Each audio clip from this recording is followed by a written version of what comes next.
Hey guys, Ms. Simpson here, and I just want to record a quick video. Today we are going to review line graphs and what a line graph is, scale, interval, a couple of vocab terms. You might have seen line graphs before. Line graphs are used to collect data and to show change over time. Okay, how data changes over time. So you can see on this page, I'm looking at 9.4 in your Go Math book. A line graph is a graph that uses line segments to show how data changes over time.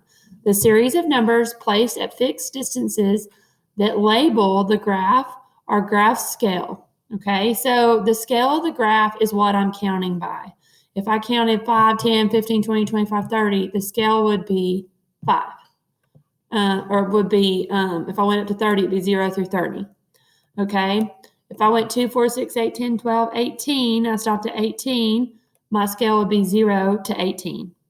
The interval is the distance between the number and the one number and the next on the scale. It should be equal. So that's what you're counting by. If I was counting by 5s, 5, 10, 15, 20, 25, 30, my interval would be 5. I'm counting by 5s. If I counted by 2s, my interval would be 2. If I was counting 2, 4, 6, 8, 10. So we're going to talk more about that when we graph some data together. But first things first, we have to find out what our ordered pairs are.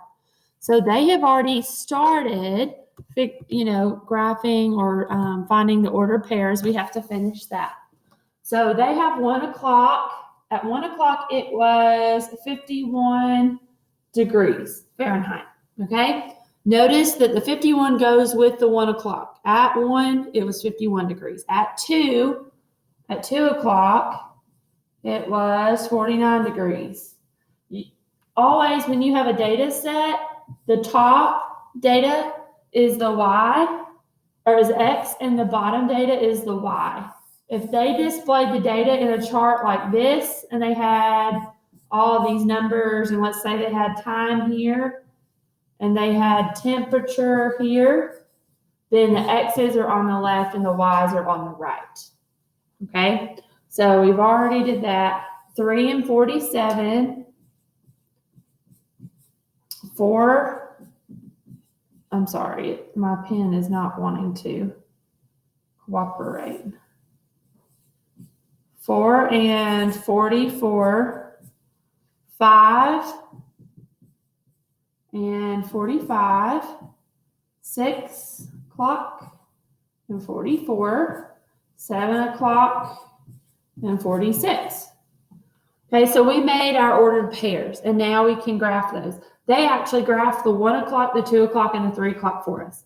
So let's graph the 4 o'clock. I go over to 4 o'clock, and then I go up to 44. We'll put a dot.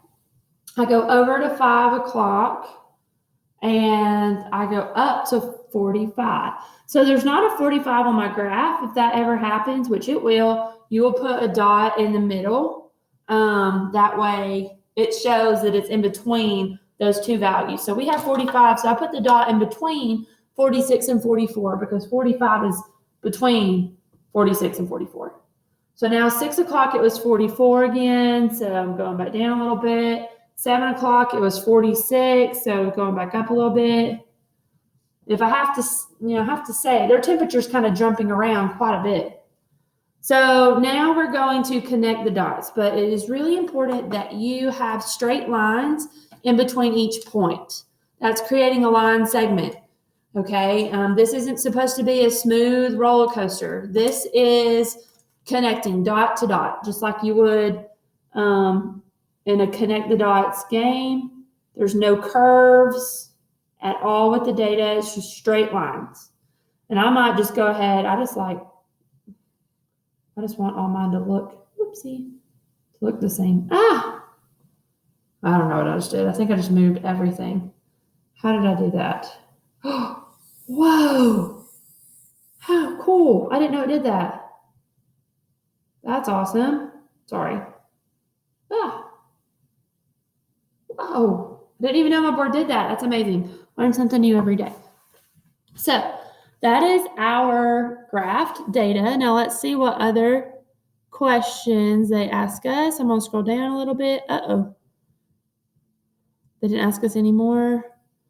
Oh, they asked us, look at each line segment on the graph. Find the line segment that shows the greatest change in temperature between 2 consecutive days. So you want to know where was the biggest temperature change. You can actually look at the graph or you can look between the times.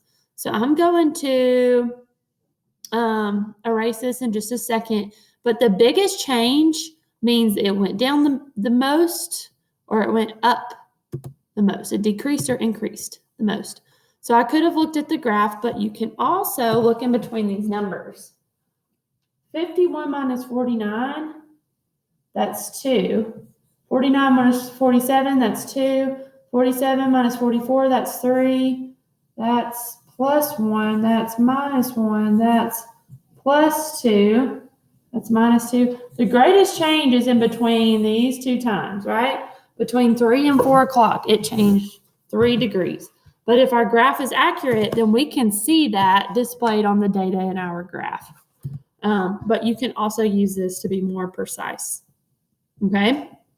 On your assignment, you will be graphing data as well.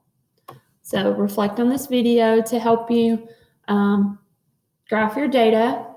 For instance, on this, I would go ahead and write average monthly temperature in Tupelo, Mississippi. Right at the top, that's my graph's name. Then the months are my X values, guys. So if that's my X value, months is going to go down here. And then temp is going to go over here. And yes, you have to put degrees Fahrenheit. You can't fit my degree sign. Okay, then on the X's, you would be counting by January, February, March, April, May. On the Y's, you need to think of a scale. We might need to count by 5s or count by 10s in order to fit it on the graph. It wouldn't make sense to count by 2s because that I'd have to have a much, much, much bigger graph, right? So I might say 5, 10, 15, 20. You could even count by 10s, 10, 20, 30, 40. Either one is totally okay, But down here is the 0, and then I would go ahead and count. I would write my January, February, March, April down here next to the months, my temperature values, and I would graph that data. When they ask what scale and interval would be appropriate, so you have to decide where we should, our graph's always going to start at 0, but what should our data set definitely go up to? It's going to start at 0. It needs to at least go up to 70, right? That's the highest number we have in our data for temperature. So I might say my scale is from 0 to 70. And if I counted by 5s, then I would say 5 is my interval. If I counted by 10s, I would say 10 is my interval. It depends on what you decide to do. And you might even say your scale is January to May or January to June or whatever, wherever you want to start, wherever you want to end. Some answers may vary in this. You might have a different answer than someone else, and that's okay. But your answer just has to make sense for the data that you have. Okay? So use this to help you with your assignment. Thank you.